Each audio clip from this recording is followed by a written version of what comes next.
दोस्तों पिछले कुछ दिनों के अंदर में डीलिस्टिंग से रिलेटेड बहुत सारी मार्केट में बातें चल रही है। कुछ कंपनीज डीलिस्ट होना चाहती है स्टॉक एक्सचेंज से और उसमें सबसे बड़ा नाम निकल के आता है वेदांता का। और इसके बाद में कई लोग इसको लेकर थोड़ा कंफ्यूज्ड है, थोड़े घबराए हुए भी है कि अगर उन कंपनीज में उनके शेयर्स है तो क्या होगा। और कई सारे लोगों को तो डीलिस्टिंग क्या होता है वो ही नहीं पता है। तो आज इस वीडियो के माध्यम से मैं बताऊंगा आपको सब कुछ डीलिस्टिंग के बारे में। नमस्कार दोस्तों, मैं हूं Pinkesh Thakrani, professionally qualified chartered accountant. और दोस्तों आज मैं बताने वाला हूं आपको कि डीलिस्टिंग क्या होती है, किस किस तरह की डीलिस्टिंग होती है, कब तक ये डीलिस्टिंग जो है कंप्लीट हो सकती है, डीलिस्टिंग क्यों की जाती है, इसके अलावा लोग जो है अपने शेयर डीलिस्टिंग के बाद में बेच सकते हैं कि नहीं बेच सकते हैं, रिवर्स बुक बिल्डिंग प्रोसेस क्या होती है, क्या डीलिस्टिंग फेल हो सकती है, फेल होगी तो उसका क्या प्रभाव पड़ेगा, ये पूरी प्रोसेस कैसी होती है, इसके पहले कोई डीलिस्टिंग हुई है तो उसमें किस तरह का प्राइस मिला, किस तरह का बेनिफिट मिला शेयर होल्डर्स को, या फिर जो है इसके बाद में प्रमोटर्स के ऊपर में किस तरह की रिस्ट्रिक्शंस होती है। दोस्तों ये सभी बातें हम लोग करने वाले हैं। तो चलिए दोस्तों सबसे पहले हम लोग शुरुआत करते हैं कि डीलिस्टिंग होती क्या है। दोस्तों डीलिस्टिंग का सिंपल मतलब है कि अब से ये स्टॉक जो है स्टॉक मार्केट के अंदर में ट्रेड नहीं करेंगे। अगर आपको इसको बेचना है तो ऑफ मार्केट बेचना पड़ेगा, इसमें ट्रेड करना है तो ऑफ मार्केट आपको ट्रेड करना पड़ेगा। देखिए दोस्तों, सपोज आपके पास में टीसीएस का शेयर है तो आप सुबह उठ के बेच सकते हैं, फिर उसी दिन जो है उसको खरीद भी सकते हैं, या फिर आप 1 महीना 2 महीना वेट कर सकते हैं। लेकिन मान लीजिए यही शेयर अगर डीलिस्ट हो जाता है तो उस केस के अंदर में हकदारी तो आपकी ही रहेगी पूरी तरह से, लेकिन दोस्तों इसकी बेचने के लिए आपके पास में मार्केट नहीं है। मान लीजिए आप सब्जी बाजार में जाते हैं तो वहां पे सब्जियां बेचने वाला रहता है और आप खरीदने जाते हैं, और भी बहुत सारी दुकानें होती हैं। अगर एक काउंटर के अंदर में सब्जी का आपको उत्तम रेट नहीं मिलता है तो आप दूसरे काउंटर पे चले जाते हैं, और इस तरह से वहां पे सब्जियां आती भी रहती है, बिकती भी रहती है। ठीक, स्टॉक एक्सचेंज भी वैसा ही काम करता है। लेकिन मान लीजिए ये सब्जी मार्केट रहेगा ही नहीं, ये स्टॉक मार्केट रहेगा ही नहीं, तो ऐसे केस के अंदर में आप कहां जाएंगे? आपको जो है बायर को, सेलर ने बायर को ढूंढना पड़ेगा, उसके बाद में ये सभी चीजें होगी। लेकिन दोस्तों कोई भी कंपनी डी लिस्टिंग करवाती है तो उसके प्रमोटर्स ये चाहते हैं कि वो डीलिस्ट जो शेयर रहेंगे वो शेयर होल्डर्स के पास में ना रहे और ये पूरे के पूरे शेयर वो खुद खरीद ले। तो बेसिकली डीलिस्टिंग के अंदर में प्रमोटर्स जो है बाकी शेयर होल्डर्स के शेयर्स खरीदते हैं। दोस्तों डीलिस्टिंग दो तरह की होती है, एक होती है वॉलेंट्री डीलिस्टिंग और सेकंड होती है जब आपको कंपल्सरी डीलिस्ट करना पड़ता है। जब हम लोग बात करेंगे कंपल्सरी डीलिस्टिंग की तो इसके अंदर में हो सकता है कंपनी का दिवाला निकल गया है, बैंकरप्ट हो गई है कंपनी, या फिर उसकी स्क्रिप्ट में ट्रेडिंग ही नहीं होती, या फिर उसकी ट्रेडिंग को जो है किसी रीजन की वजह से, लीगल रीजन की वजह से सस्पेंड कर दिया गया है। तो ये रहा कंपल्सरी डीलिस्टिंग, जो कि बहुत ही खराब हालत होने पर ही होती है। दोस्तों बात करते हैं वॉलेंट्री डीलिस्टिंग, जहां पे कंपनी खुद होकर ये डीलिस्ट करवाना चाहती है अपने शेयर्स को, स्टॉक एक्सचेंज से उसको हटाना चाहती है। अब दोस्तों ये डीलिस्टिंग ओवरनाइट हो सकती है क्या? नहीं, एक लंबी प्रोसेस होती है, इसके अंदर में टाइम लगता है। इसार ऑयल की डीलिस्टिंग को तो 4 साल लग गए थे। तो इसका मतलब अगर आज कोई भी कंपनी के रिस्पेक्ट में डीलिस्टिंग की खबर आती है तो आपको जल्दी से घबराना बिल्कुल नहीं चाहिए। आपके लिए जो है काफी अच्छा खासा टाइम जो है मौजूद है एग्जिट करने का। इसके दौरान इसका शेयर प्राइस बढ़ सकता है और आप शेयर को बेच सकते हैं। तो दोस्तों मार्केट के अंदर में लगभग 3 बड़ी कंपनियों के डीलिस्ट होने की बात चल रही है, जिसके अंदर में एक वेदांता, एक यूनाइटेड स्पिरिट्स और एक अदानी पावर शामिल है। तो इस कॉन्टेक्स्ट में हम लोग जो है बात करने की कोशिश करेंगे।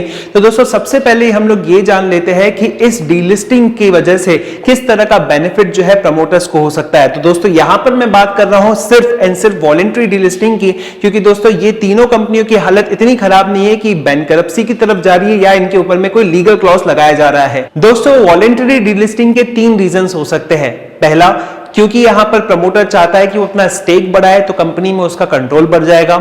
सेकंड, प्रमोटर को लगता है कि जो मार्केट में वैल्यू चल रही है उसकी ट्रू वैल्यू से कम है, तो ऐसे केस के अंदर में वो शेयर्स खरीदना चाहेगा। और तीसरा ये हो सकता है रीजन कॉर्पोरेट रिस्ट्रक्चरिंग का, जो वेदांता में दिखाई दे रहा है। अब वेदांता के केस में उनका कहना है कि ये यहां पर कॉर्पोरेट सिंप्लीफिकेशन करना चाहते हैं। अब दोस्तों कई लोगों के मन में ये सवाल आता है कि डीलिस्टिंग के बाद भी वो अपने शेयर को बेच सकते हैं क्या? तो इसका जवाब है यस। आप डीलिस्टिंग के बाद में में अपने शेयर्स को बेच सकते हैं। 1 साल तक आप प्रमोटर्स को जो है ये शेयर बेच सकते हैं। एग्जिट प्राइस जो डिसाइड होता है डीलिस्टिंग के समय, या फिर जो है ऑफ मार्केट किसी बायर को भी ढूंढ सकते हैं और वहां पर जो है शेयर बेच सकते हैं। हालांकि ऑफ मार्केट में बायर को ढूंढना मुश्किल रहेगा और वो बायर जो है लेने के लिए तैयार हो ये भी मुश्किल हो सकता है। लेकिन अभी ऐसी बहुत सारी कंपनियां आ गई है जो इस तरह के अनलिस्टेड शेयर्स के अंदर में डील करती है। तो अभी ये प्रोसीजर जो है आसान तो अभी भी नहीं है, लेकिन एक रास्ता जो है इसके लिए अवेलेबल जरूर है। लेकिन दोस्तों इसके लिए जो है आपको उम्मीदें नहीं रखनी चाहिए बहुत ज्यादा, बिकॉज डीलिस्ट होने के बाद में कई बार कंपनियों की कोई वैल्यू ही नहीं रहती है। दोस्तों सबसे इंपॉर्टेंट इसके अंदर में होता है कि प्राइस, कितना पैसा मिलेगा। मान लीजिए मैंने किसी कंपनी के शेयर्स में इन्वेस्ट किया और वो डीलिस्ट होने वाली है। अब डीलिस्ट होने के दौरान जो है प्रमोटर्स ने कहा कि क्यों ना इस कंपनी के शेयर्स हम आपसे ले ले। अब ऐसे केस के अंदर में मैंने ये कंपनी के शेयर्स 160 रुपए के लिए, लेकिन ये शेयर हो गए 80 रुपए के। अब जो है प्रमोटर्स ऑफर लाते हैं डीलिस्टिंग का और हमें कहते हैं कि 90 रुपए में वो शेयर्स लेने को तैयार है। एक समय के लिए मेरे को थोड़ा अच्छा लगेगा क्योंकि मार्केट में इसका रेट चल रहा है 80 और प्रमोटर्स जो है मुझे दे रहे थे 90 रुपए। अब दोस्तों ऐसे केस के अंदर में मैं जब अपना पोर्टफोलियो देखता हूं तभी भी मुझे लॉस होगा, बिकॉज मैंने ये शेयर्स तो लिए 160 रुपए में। अब प्रमोटर्स ने जो यहां पर वैल्यू रखा है 90 रुपए का, ये 90 रुपए का वैल्यू टेंटेटिव हो सकता है, क्योंकि दोस्तों ये वैल्यू होना चाहिए सेबी के रेगुलेटेड नॉर्म्स के हिसाब से। तो यहां पर वैल्यूएशन निकाला जाएगा, वैल्यूएशन रिपोर्ट्स के हिसाब से जो है यहां पर प्रमोटर्स जो है एक फाइनल रेट जो है देंगे। वो फाइनल रेट को हम लोग कहेंगे फ्लोर प्राइस। अब दोस्तों आपको फ्लोर प्राइस से जो है या तो उसके सेम रेट पर बिड करना पड़ेगा या फिर जो है उससे ज्यादा में बिड करना पड़ेगा। डिपेंडिंग अपॉन की बिड्स कितनी आती है उसके बेसिस पर जो है एक एग्जिट प्राइस जो है कैलकुलेट किया जाएगा मर्चेंट बैंकर्स द्वारा। अब प्रमोटर्स चाहे तो उस एग्जिट प्राइस को एक्सेप्ट भी कर सकते हैं या फिर उसको रिजेक्ट भी कर सकते हैं। मान लीजिए दोस्तों यहां पे प्रमोटर्स ने 90 रुपए का ऑफर प्राइस दिया है और ऐसे केस के अंदर में आप बिड करना चाहते हैं बहुत ही हाई फाई।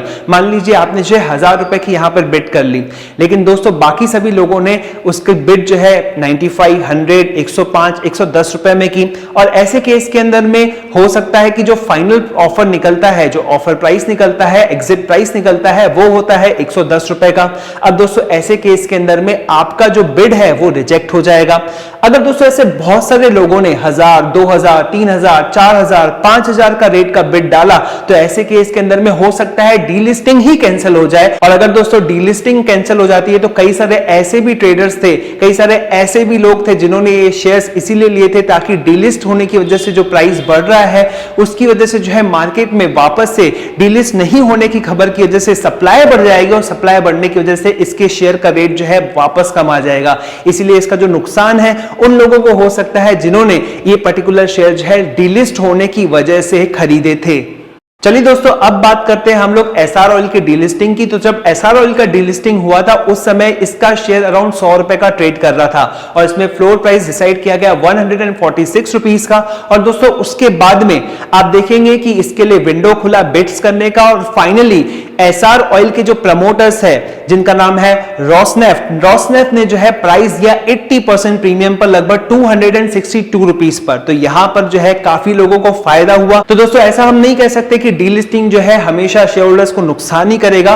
तो दोस्तों ऐसे में कई सारे लोग समझते हैं कि डीलिस्टिंग जो है हमारे लिए बहुत ही घाटे का सौदा है, लेकिन दोस्तों यहां पर हमको देखने को मिला है कि फायदे का सौदा भी हो सकता है, क्योंकि दोस्तों इसके अंदर में जो फ्लोर प्राइस डिसाइड होता है वो सेबी के नॉर्म्स के हिसाब से डिसाइड होता है और उसके बाद में जब आप बिड्स करते हैं तो एग्जिट प्राइस जो है मर्चेंट बैंकर्स के साथ में बैठकर डिसाइड होता है। तो ऐसे केस के अंदर में यहां पर जो ऑप्शन प्रमोटर्स को मिलता है तो प्रमोटर्स यहां पर अपनी इंटेंट को पूरी तरह से जो है जाहिर कर देते हैं, ये डिसाइड करके वो एग्जिट प्राइस को एक्सेप्ट करना चाहते हैं कि नहीं करना चाहते। तो एग्जिट प्राइस को एक्सेप्ट कर लेते हैं तो ऐसे केस के अंदर में आपको जो है शेयर्स के पैसे मिल जाते हैं।